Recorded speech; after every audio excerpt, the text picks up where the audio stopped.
식약처장님께 여쭙겠습니다. 예. 예. 지난해 마약류 사범 적발 건수가 18,050명으로 역대 최다치를 기록을 했습니다. 10년 전과 비교해 보면 2배가량 증가했는데요. 인터넷이나 SNS 등 통해서 국내외 마약류 공급자와 접촉이 훨씬 쉬워지고요. 그리고 또 국제 우편 이용한 마약류 구입 사례가 크게 증가하고 있습니다. 특히 마약 사범 가운데 10대, 20대가 차지하는 비율이 5년 전에 비해 2배가량 증가하고 마약 범죄 연령이 점차 낮아지고 있습니다. 이와 같은 현상에 대해서 혹시 식약처가 구체적인 어떤 대책이나 계획을 가지고 계실까요? 예, 지금 의원님 지적하셨듯이 연령대도 낮아지고 계층도 상당히 폭넓게 마약류를 이용하는 모습들이 나타나고 유형도 크게 좀 다변화되고 있는 이런 상황에 대해서 저희들도 심각하게 바라보고 있습니다. 특히 저희가 좀 관심을 갖고 있는 부분은 마약 범죄가 발생하기 이전에 예방하는 사업과 마약의 재범을 줄이기 위한 재활 교육을 좀 강조하는 것이 매우 중요하다라고 생각을 합니다. 형사정책연구원 통계를 보니까 마약 사범에 대한 재활 교육을 실시하는 경우 재범률이 약 한 4분의 1 정도로 감소하는 효과를 보이고 있는 것이 나타나고 있습니다. 이에 관해서 좀 더 집중해서 노력을 하는 것이 필요하다라고 판단하고 있습니다. 네, 처장님 말씀처럼 마약 관련 정책에 대해서 프레임 전환이 있어야 된다고 생각을 합니다.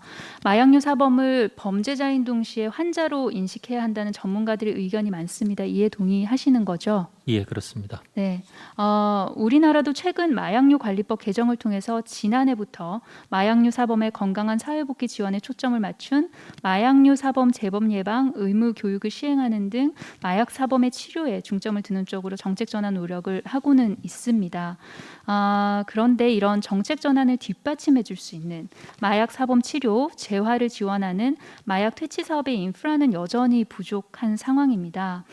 한국 마약 퇴치 운동 본부 통해서 대국민 예방 교육 사업, 사회 복귀 지원 사업 등 마약 퇴치 사업 진행하고 있으시죠? 네, 그렇습니다. 네, 마약 관련 범죄가 증가하면서 마약류 관리법에 근거해서 검찰청과 연계해서 진행하고 있는 재활교육 대상자도 따라서 늘고 있습니다.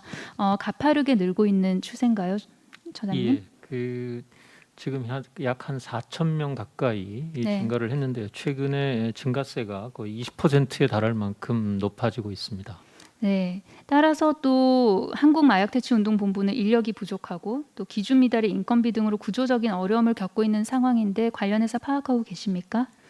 예, 지금 말씀 주신 바와 같이 이 기관 자체가 여러 가지 좀 수행 능력에서 부족한 면도 있고 저희가 전문 인력을 제대로 확보하고 있지 못하고 또 확보된 인력도 인건비를 좀 적정하게 지급하는데 재정적인 어려움을 가지고 있어서 이 문제에 대한 개선 노력이 시급하다라고 판단하고 저도 지난주에 현장을 한번 다녀와서 네. 이 문제를 관련 기관하고 직접 논의를 한 바가 있습니다. 네, 역대 최대치를 기록한 국내 마약 범죄에 대해서 경각심을 가지고 시스템 보완에 힘써야 할 것입니다. 결국 전문 인력을 더 끌어들일 수 있는 거, 그리고 그러한 전문 인력을 계속해서 양성할 수 있는 건 인건비와 크게 연동해서 가는 문제가 아닌가라는 생각이 들고요. 그래서 관련해서 예산 등 좀 꼼꼼하게 잘 챙겨봐 주셨으면 하는 그런 생각입니다. 마약류 범죄 적발 이후에 마약 사범들이 치료부터 교육, 상담, 재활 등 체계적인 시스템 통해서 온전한 사회 구성원으로서 우리 사회에 복귀할 수 있도록 식약처 차원의 적극적인 노력과 지원 당부드리겠습니다. 예, 전문 인력 확충하고 수행기관이 좀 더 내실화될 수 있도록 말씀하신 내용을 유념해서 각별히 노력하도록 하겠습니다. 네, 고맙습니다. 이상입니다.